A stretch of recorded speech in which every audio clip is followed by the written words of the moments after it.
Welcome to the FNO InsureTech podcast, a place where movers and shakers from all points within the insurance ecosystem gather and discuss all things InsureTech.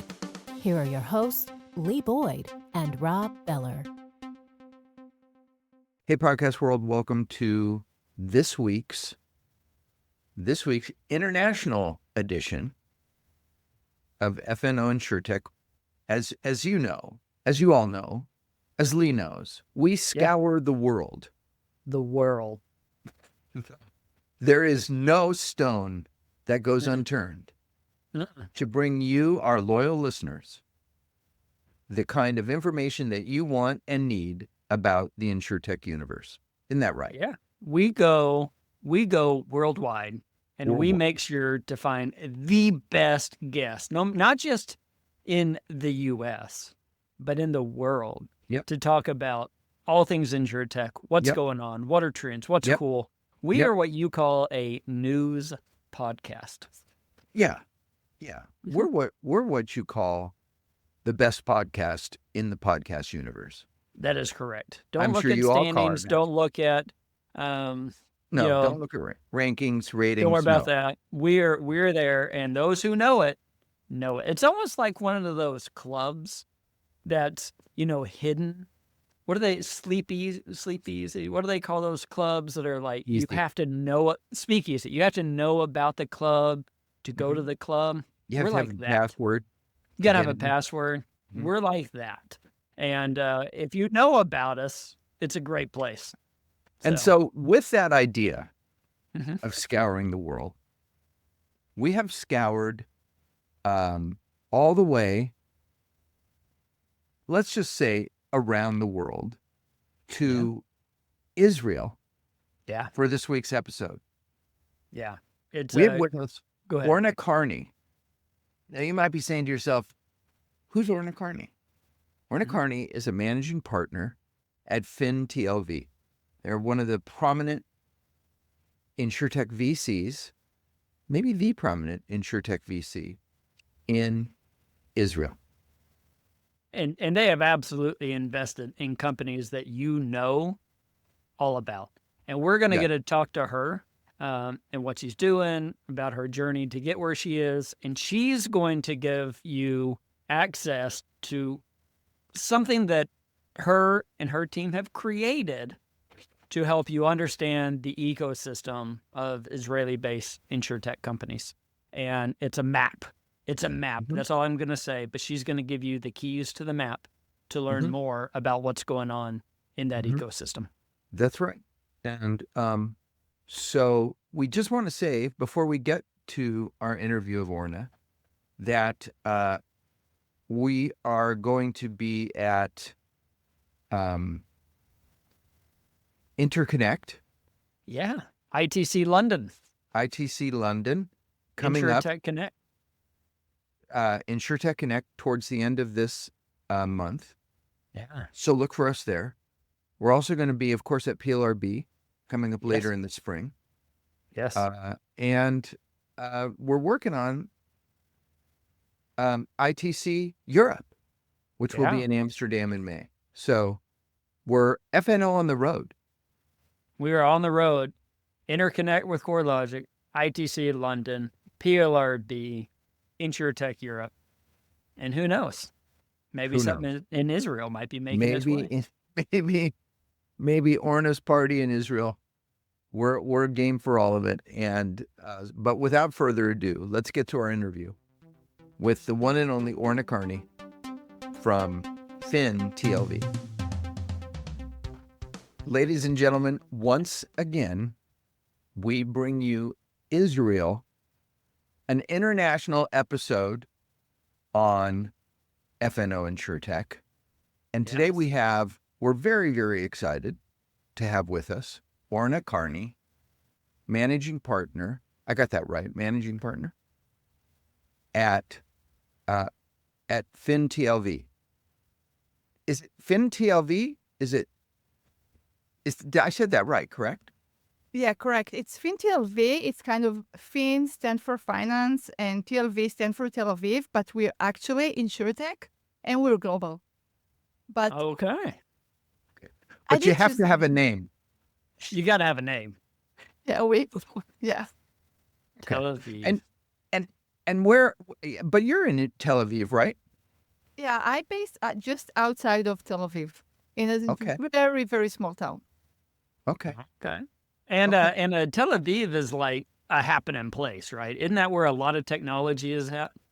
Yeah. Tel Aviv is like, I think like 80% of the technology in Israel is in Tel Aviv or Herzliya, which is just next to Tel Aviv. Okay. But yeah, I hope you to see you next year in Tel Aviv. And I guess I know that Rob was in Tel Aviv already, so he know what I'm talking about. Yes, I have been in do hope Tel to be Aviv. there. I have been in Tel Aviv, which is it's kind of like New York City-ish in Israel. It's amazing. It's an So amazing. that would be like the Silicon Valley of Israel. Is that right? Yeah, you might say so. Okay. Yeah. Okay.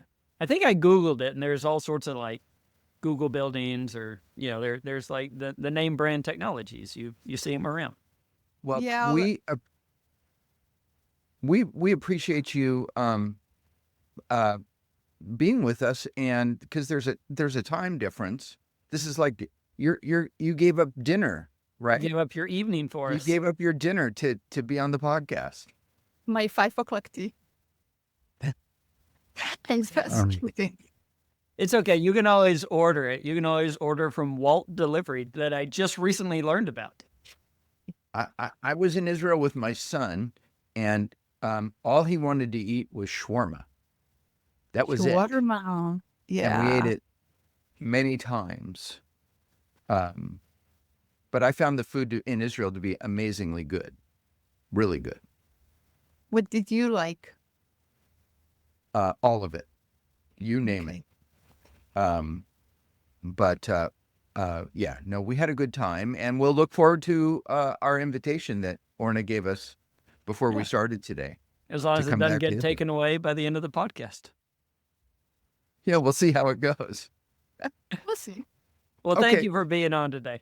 Yeah, this is great. So let's talk about FinTLV and you. Let's start by tell us about the company and what it is that you guys do.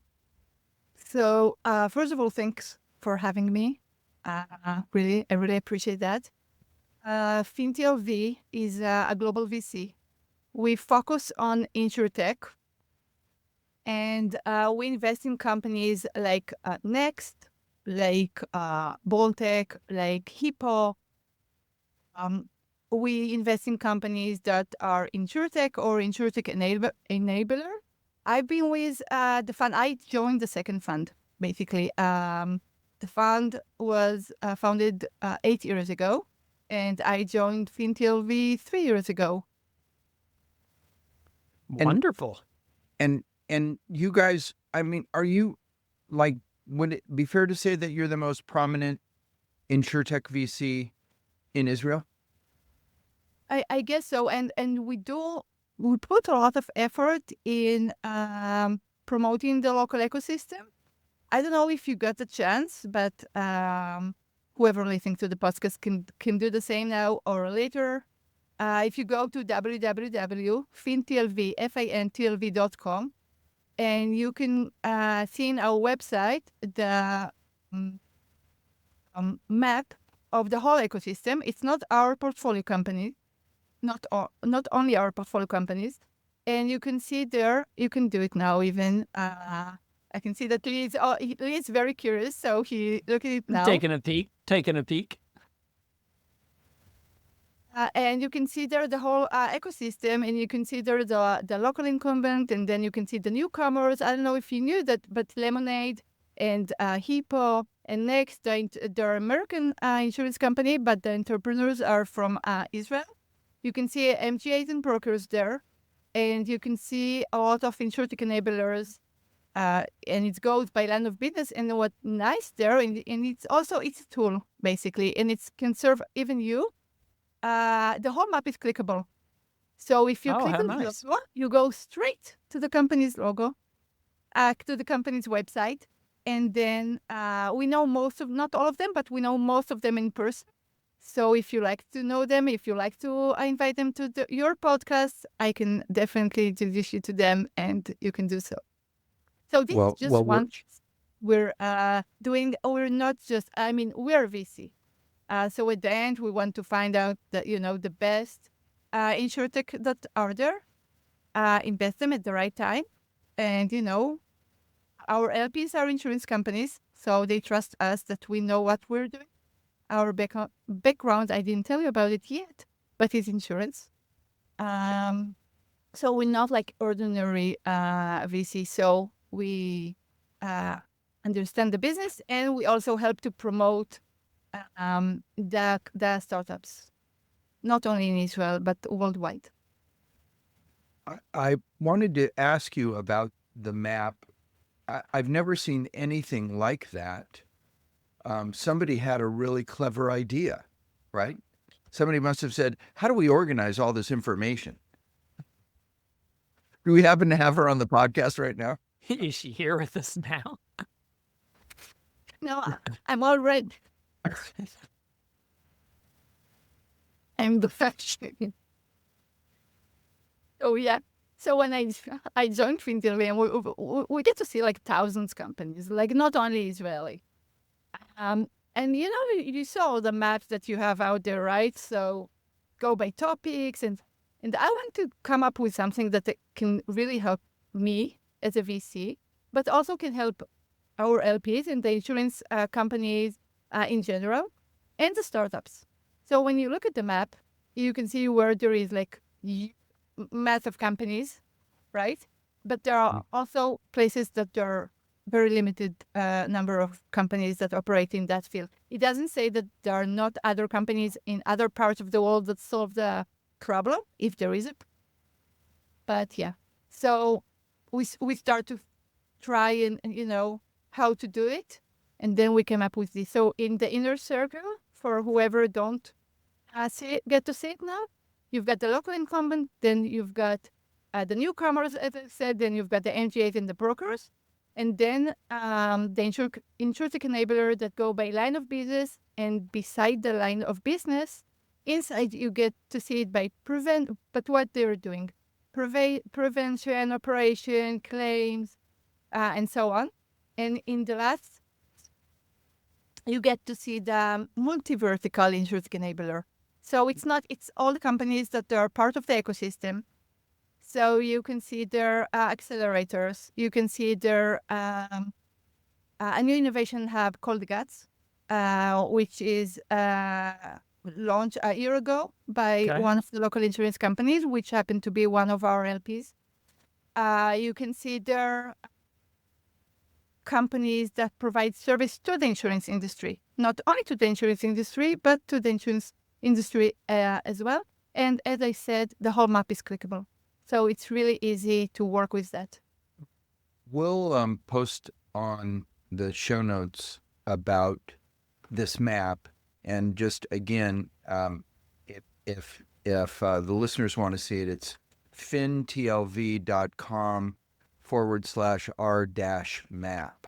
And you can find it easily on the website. It's really remarkable. And one of the stunning things to me is just the sheer number of companies. Yeah, there's so many in it, right? And this isn't, of course, every InsureTech in the whole ecosystem. It's voluminous, right? I'm sure it was helpful to get things organized. Yeah, and it's just Israeli companies. Just Israeli. Yeah, people ask us to do the same for other geographic as well, like for other countries, Europe, US, and so on. But, You're busy. These are just Israeli companies in these different verticals within the InsureTech space. That's amazing. You worked really hard. You and the team, I suppose, worked very hard on this. And I love how it's clickable. You can quickly go straight to their website to learn what they're doing. And fantastic. So why did you do it?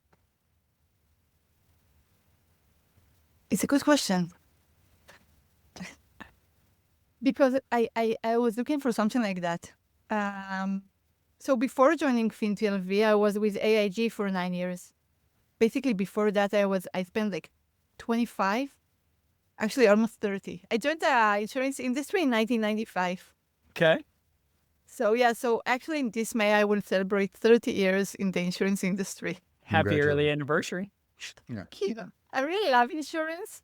Really.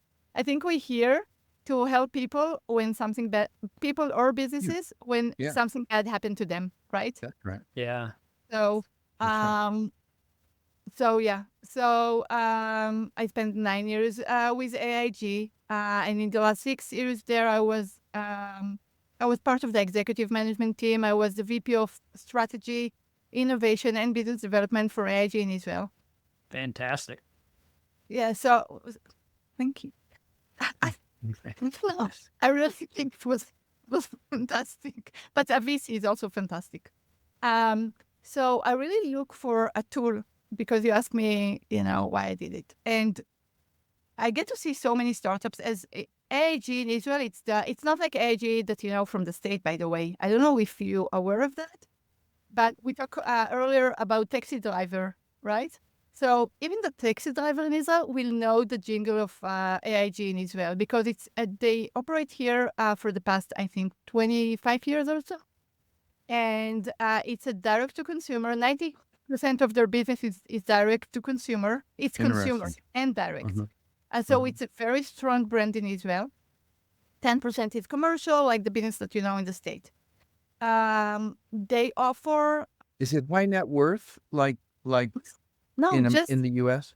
no, it's more like progressive, and Middle market. Yeah. you can buy auto insurance, home insurance, travel insurance, and even mortgage insurance, the life piece, including the medical underwriting. You can buy it online, Wow. which is amazing. Yeah, Yeah. which is amazing. It's AIG, and it's in Israel, and it's really like you can do everything online. But if you don't want to do it online and you want to speak with someone, so you can call. They might call you before, but you can call them as well.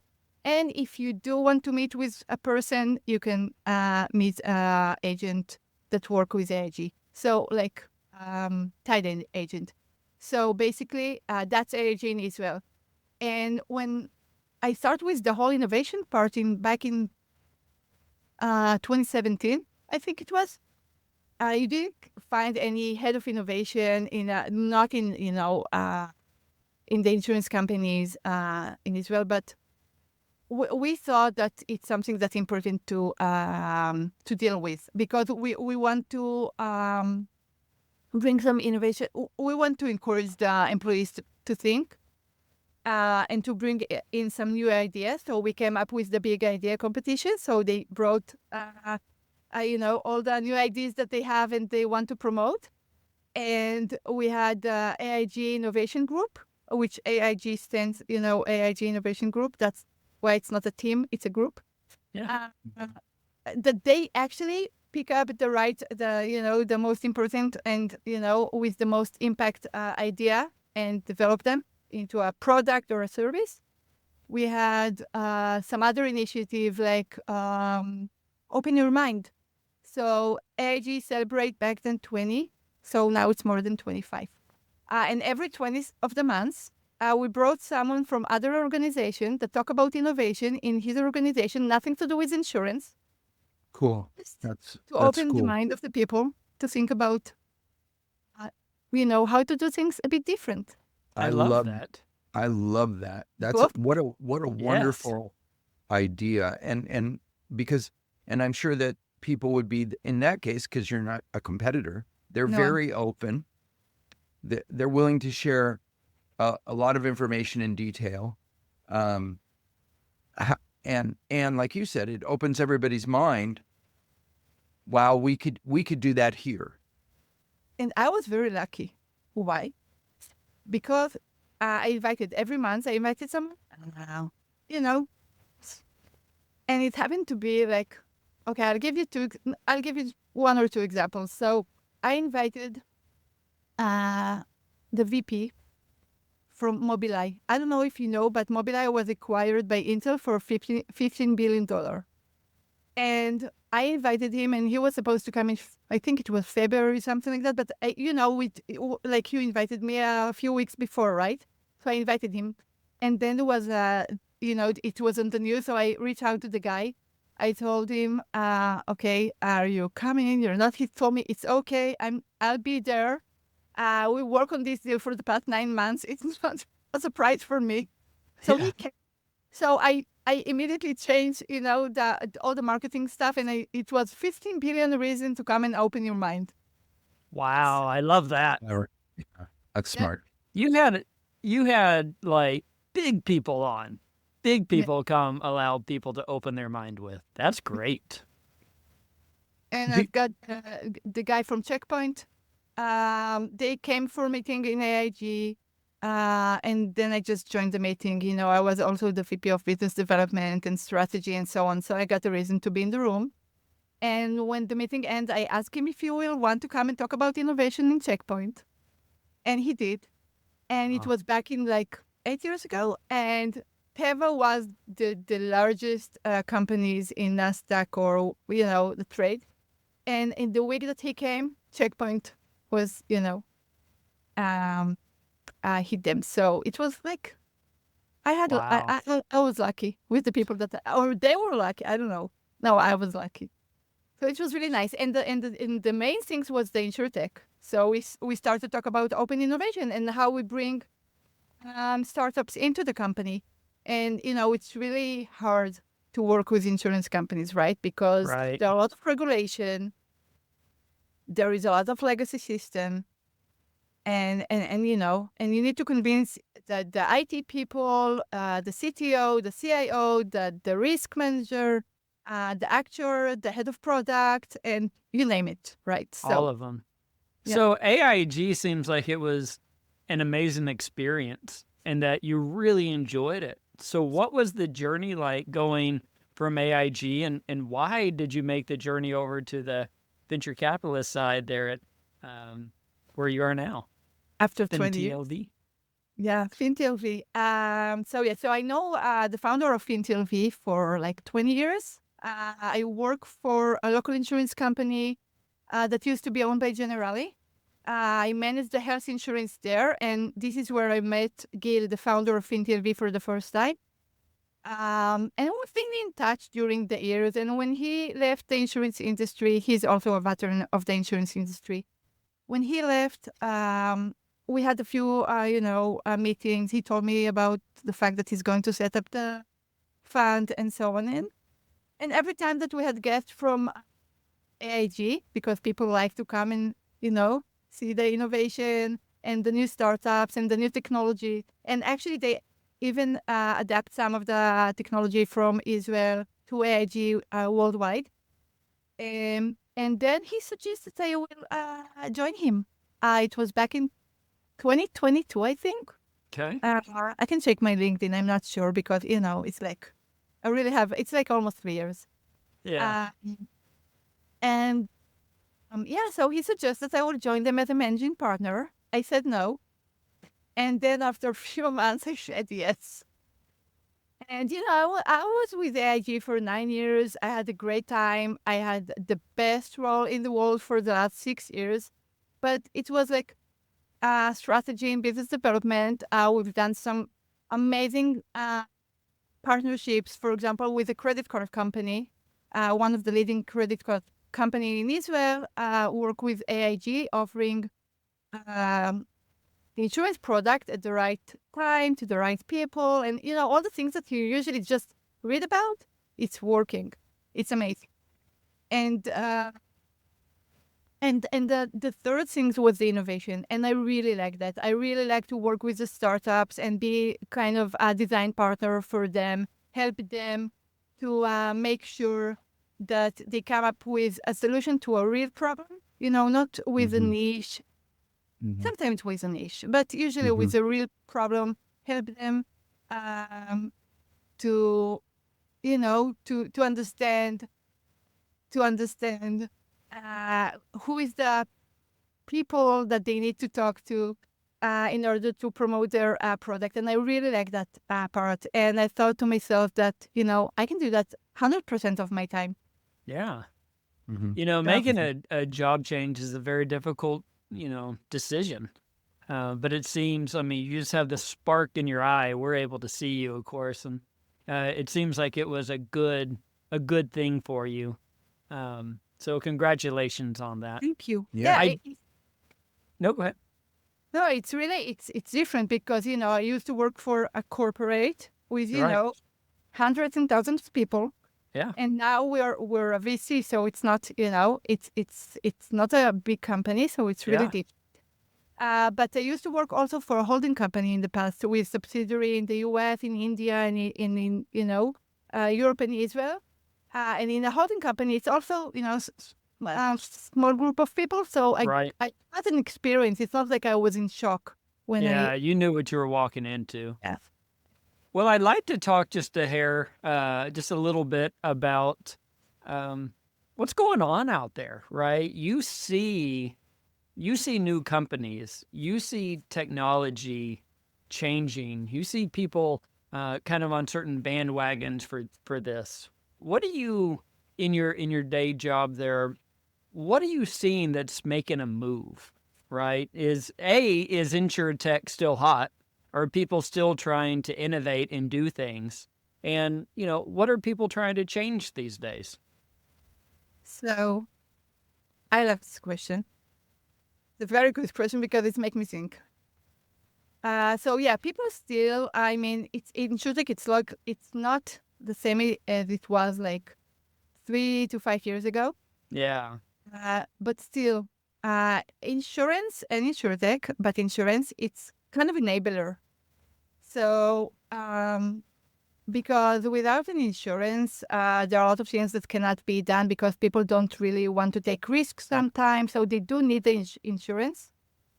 And what changed in the last couple of years is, first of all, and we didn't say it even once since we start talking, but AI. How come we didn't mention AI till now? It always comes out somewhere. Yeah.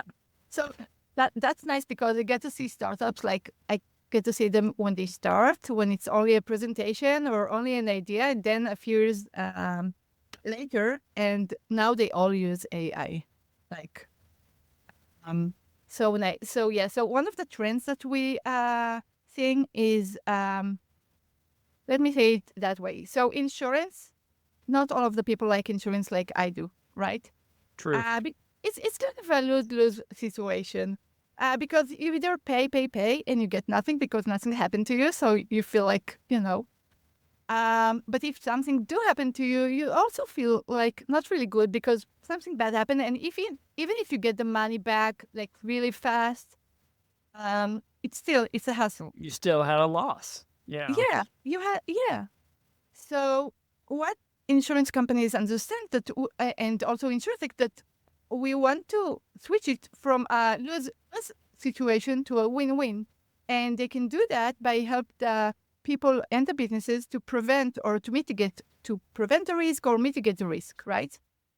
So there is a lot of going on around prevention, and this is something that people are looking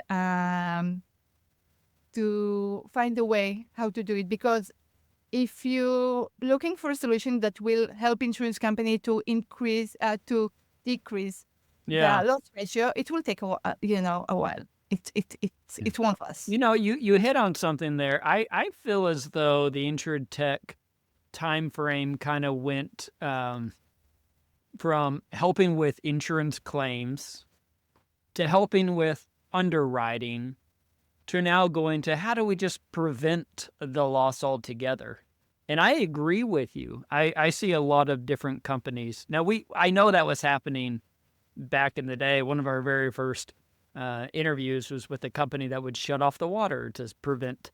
So I know it was happening, but I do agree that it seems like the trends are changing a little bit. Yeah. Are there still a lot of new companies getting into the space?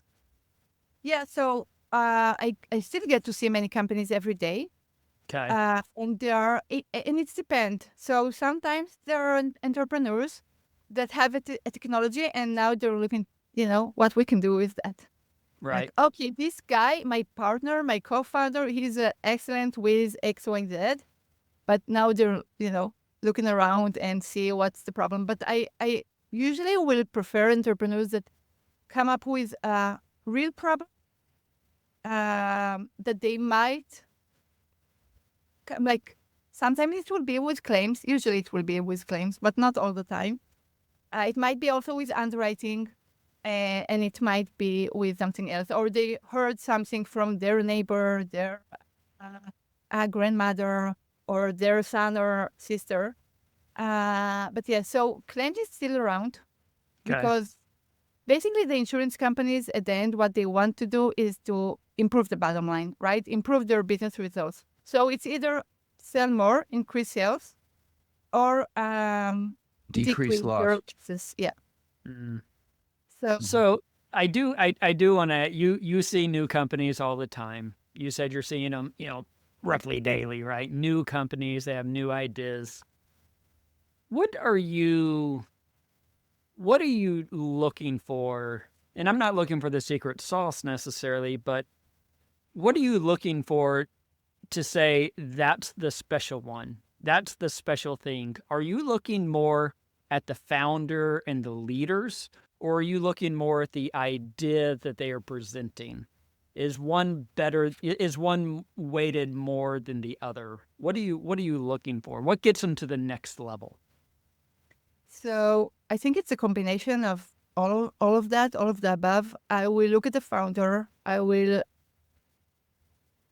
look at the idea. I want to make sure that it's kind of try to solve a real problem. So the idea, and really important is the ability to execute, because there are a lot of really brilliant ideas. But to execute, it's like, you see all the numbers on the Excel sheets, and we're going to have 100 customers for the first month or day. Yeah. Or, okay, let's try to figure this out. How many phone calls you need to do in order, the fact that they came from AIG and, they have the direct sales and you know how it's work. And it's like, even if it's not direct, it's complicated, but the metrics, and it's so I will look for first the entrepreneur, the idea will be the second, and the ability to execute. So those are the three things that I will look at. Do you ever have a meeting? Because I assume either you or other people in your organization are having meetings with new companies, entrepreneurs all the time. Do you ever, like, out of the first meeting say, this is the one? I mean, is it, or does it really take a while to get through the process? Because, I mean, there's so many factors. Somebody could be very impressive, like you said. I mean, they could come in and they could be very impressive, but when you dig a little deeper, maybe there's nothing there. Does it? Have you gotten good at it? I mean, Yeah. Can you spot something that's promising versus something that might not be so much? Might not be so much. It's easier. Really? But Yeah. it takes time. I can give you an example. One of our latest investments in a company called Momentic. What they do, listen, they can identify methane, the gas, methane link. Yeah, methane. Yeah. Yes, using satellite images.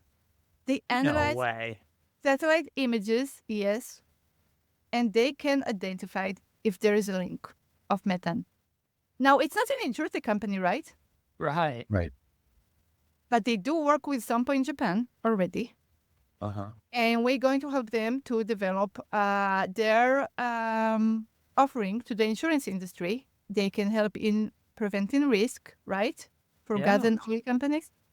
If there Is that like a heat thing that they're looking at? I mean, how in the world do you identify? It's gas. It's a clear gas. I'm thinking every gas company I'm pretty sure there's a leak down the road that I wish my company would use that for. But yeah, So we can use. We can demo. You can Because demo. what you need to do to use their product, you just need to bring the whatever, how you call it, like the zip code, not the zip code, The right the location. The address, geolocation. Yeah. geolocation. For geolocation, you just bring the geolocation, and then they can use the satellite images and see if there is a link there.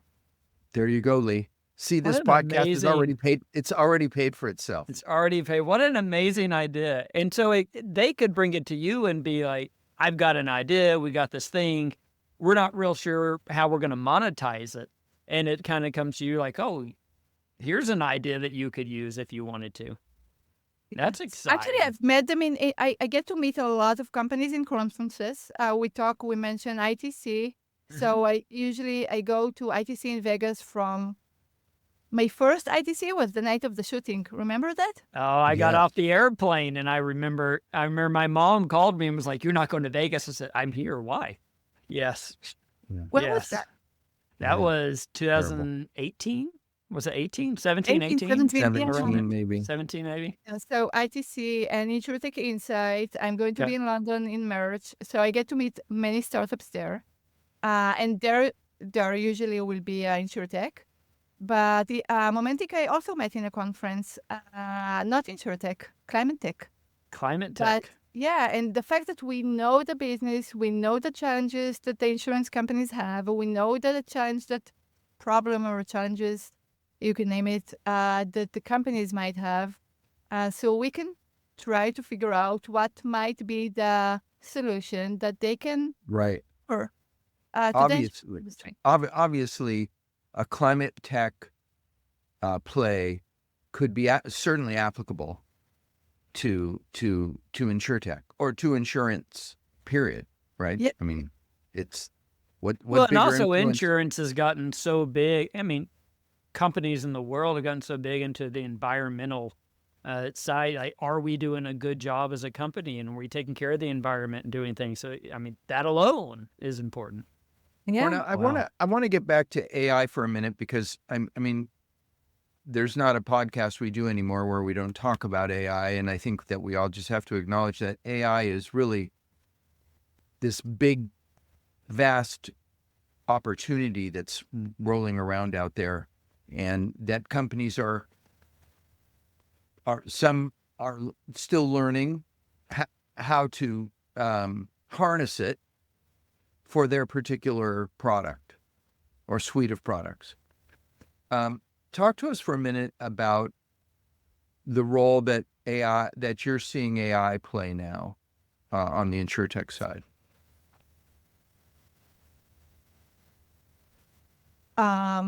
That's a very good question. And when you talk about AI, do you mean like chat with the customers, but not only? I can give you some examples. If we take in mental health, for example. So is it okay that I mention our portfolio company's name? I didn't Of ask. course. Yeah, please. Of course. So we invest in company from Spain.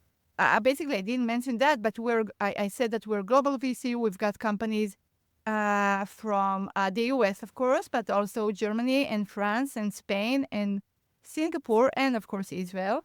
So one of our portfolio companies called iFeel, they use AI to help the customer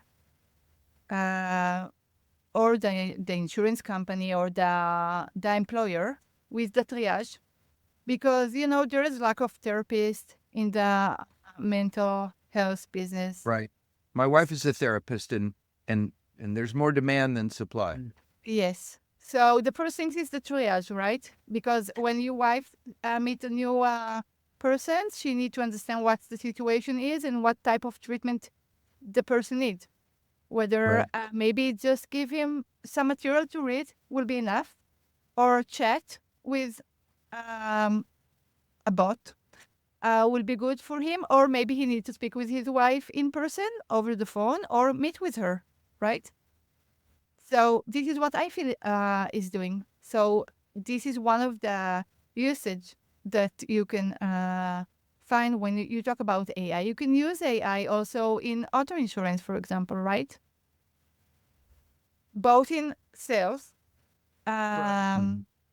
in renewal, and in claims.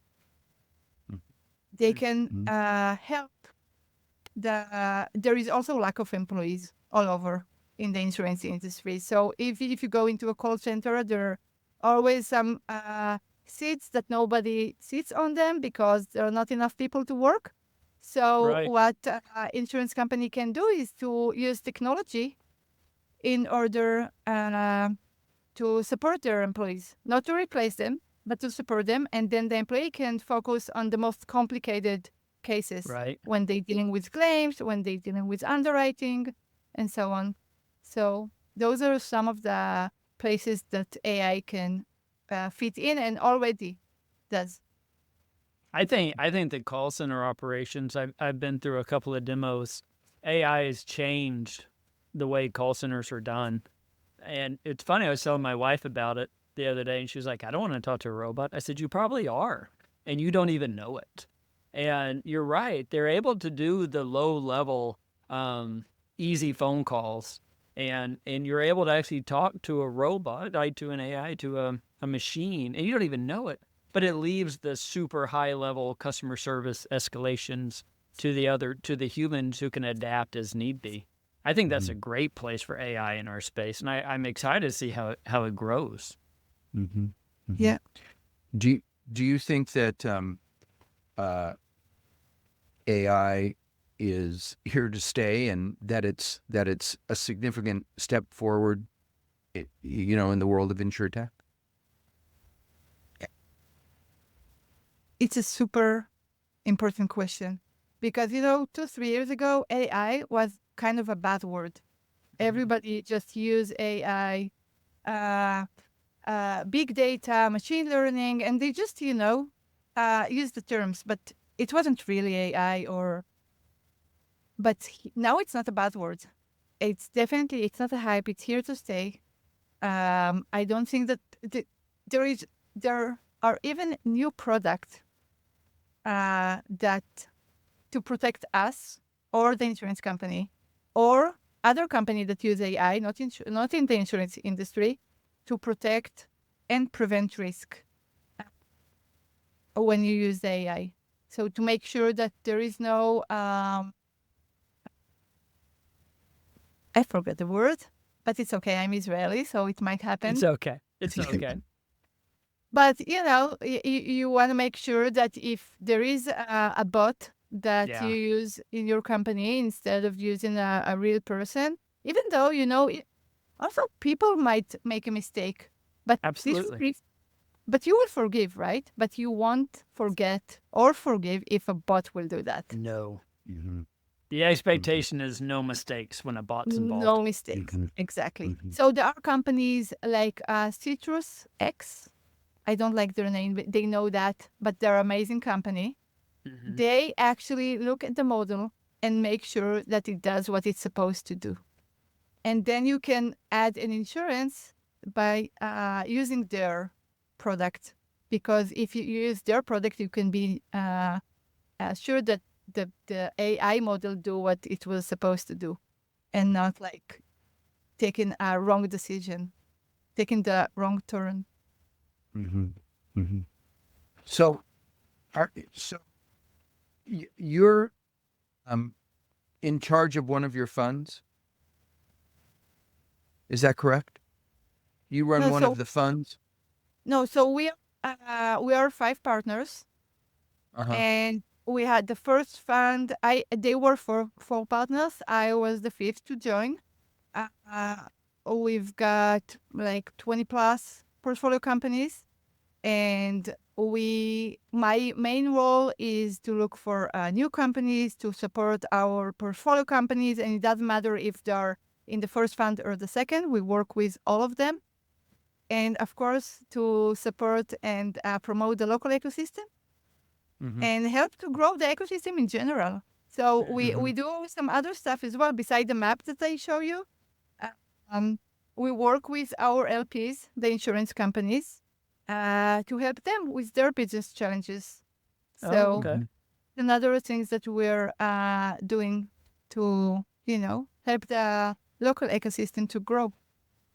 One thing I'm interested in, one of my very favorite podcasts that we ever did was with Asaf Wan, one of the companies that you have invested in, Hippo, CEO, founder there. And I remember there's been 2 times in my life that I was awakened to what's going on in the innovation world of Israel. And one time it was at it was at CES in Las Vegas. And there was a whole aisle of Israel-based companies who were doing innovation and technology. And another time is whenever I interviewed with Rob, we interviewed Asaf Wan. And it opened my mind to, there's this amazing innovation going on in Israel. And in my head, I expected Israel, I didn't know a ton, but I thought the population was gigantic, and there's roughly 10 million people or so based on some stats. It's not an overwhelmingly large area, but you're having amazing innovation and technology that's coming out of Israel. And I remember asking him about why. And I want to hear your thoughts on why is it that the population of Israel, I know it's not everybody, but the population of Israel drives such innovation and wants to do so much. Like, it's just pretty amazing. What is your thought there? Why do you think, what's driving the population to be so great? Wow. That's a big one. It is a big one. What does Saf say? He put me on to a book, and I don't remember the actual Startup phrase. Nation. Startup, yeah, the Startup Nation. He put me on to that, and I read that, and he had a phrase that Rob would probably have to remember. I believe I know it, but I don't want to missay it. But that there's this drive in Israelis to do more, to be better, to not be afraid of failure, and to do hard things. And out of that, you see not only technology growth and innovation in insurance, but in all aspects. That's what he told me. Do you agree with it? Yeah, of course, and I don't know if you know, but do you know the cherry tomatoes? I don't. The Cherry what? tomatoes. Cherry tomatoes, the small tomatoes that you Oh, have. yeah, sure. yeah. Cherry tomatoes, yeah. Yeah, do you know that it was invented in Israel? No, I did not know that. Now you remember that, do you know that Waze is Israeli? No, Wait. Navigate, yeah. no, I did not know that either. Yes, GPS. Uh-huh. yes. And also, we call it discon key, but it's like the stick that you use to connect to your laptop in order to, like the memory stick. Oh, yeah, yeah, like a USB drive is what we call Yes. them. Yeah, the USB. This is also Israeli. See, So- it's a world of innovation, and Yes. in a population of 10 million, you're like, well, I can only affect so many. They're expecting it to grow internationally when they're doing these things. Yeah. Yeah. Oh, I think part of this of the reason is that we don't have a lot of natural resource, so we need to develop, to come up with a new way to, to do everything better. To use the Mediterranean water for drinking, for example. I don't know if for drinking, but you know, for more natural water usage. yes, for example. Desalination. Yeah. Desalination.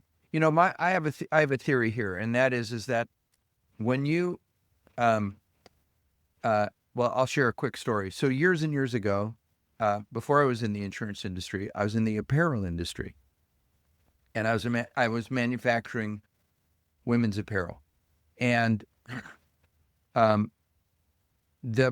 many of my competitors were Israelis living in the United States. But they were Israeli, and they had a reputation. Israelis had a reputation as being incredibly tough competitors, right?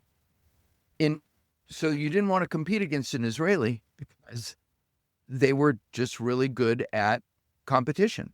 And so my thinking is that, when you grow up in an environment like Israel, where historically you're surrounded by enemies, you learn to be tough, and you learn to be competitive, and you learn to be clever and smart, because it's a matter of survival ultimately. And that's my Get your theory. thought there. Yeah. Whatever it is, you have some amazing people that are doing some amazing work. And Asaf is just one of the ones that I've mentioned, but I mean- I very much enjoyed getting to know him and his drive. So as I mentioned earlier, but not on the podcast, we had in September 2023, we had the global InsureTech event here in Israel, and we're going to have another one. So you're more than invited. Now it's To meet more amazing people. to meet, lots of amazing people. But basically back then there were people from like, I don't know, 20, 30 different places all over the world. So we had like almost 1,000 people that came from Europe, the US, Asia. So Wow. you can come and meet the Israeli people, but also other people from the InsureTech industry. But yeah, Love it. we can give you a private tour, among all the R&D centers that we have here and all of the local amazing startups that we have here. Yeah. We will take you up on that, won't we, Lee? We will. We do have to. I mean, I have to ask. I'm not asking politics or anything like that, but in Tel Aviv, how's it going? Like, I only know what I know from the news, but is business continuing? Are people going to work? What's going on where you are there? Actually, it was a great weather today. The sun was, it was a bit cold, but the sun was out. It was really, really nice day. People work as usual. Okay. I can send you some pictures of a very busy day. Now the traffic is really bad. Having said that, but we can use the train, which is okay. And we also have a metro now. Robert, I'm not sure if you saw the metro when you visit here because I'm not sure if it was launched. Is that a train? Yeah, it's kind of going under the ground. Okay. Oh no, New York. no. It's Yeah, not like like a subway. Subway. Like a subway. Subway. No. It's you. So you can go from Petah Tikva to Jaffa without the traffic. Oh, that's nice. Yeah. I'll say this: no place are there more scooters than Tel Aviv. Tel Aviv is the scooter center of the world. Yeah. You have to be careful, or somebody will hit you with a scooter. Yeah. The scooters can be everywhere. fun. But they use a bicycle. And I learned today before the podcast all about Wolt delivery Wolt. and the blue boxes that are delivering food to all the people of Israel. Interesting. Yeah. I learned a lot today. Yeah, there's a lot more to learn. And listen, we've taken more of your time than we told you we would, and we're very appreciative of that, of your generosity. It was great to have you here. And we will absolutely try to come to your event. When is it? I don't know. Maybe you will host me again, and then we can talk about the event, and maybe we can talk about other amazing stuff that we're doing. Absolutely. I think that's a great idea. We love to do that, and also if you ever need to announce a big exit or some other piece of Big information investment, to be announced to the InsureTech world, let us know, and we're happy to help you with that. Okay. Thank you. And so, toda rabah. Bevakasha. Very good. Very good. Thank you. Thank you. That's it. That's all of it. Oh, that's it. Good job, Rob. Good job. Okay. Also, Thank you so much for being on. thanks for having me. We're really fortunate that a lot of the people that are on our podcast are really friendly and warm and nice. But Orna was even beyond that. I feel like I have a new best friend living in Tel Aviv. I feel like if I'm in Tel Aviv and I get a flat tire, I feel like I have somebody I can call now, and she'll come help me. No That's question. what I feel like. No question. No question. And if you wanted a good to be shown a good time, She Yeah. is a delight, and what a great conversation that was. And I Right. cannot wait to get her back on to have further conversations. Yeah, she's terrific, and we think all of you are terrific for listening to us, and we thank Big Al Moya for his Thank you, Aldrin. stellar work on our podcast. If you can hear this, it's because of Al Moya, and until we see you again, we'll say Goodbye, everybody.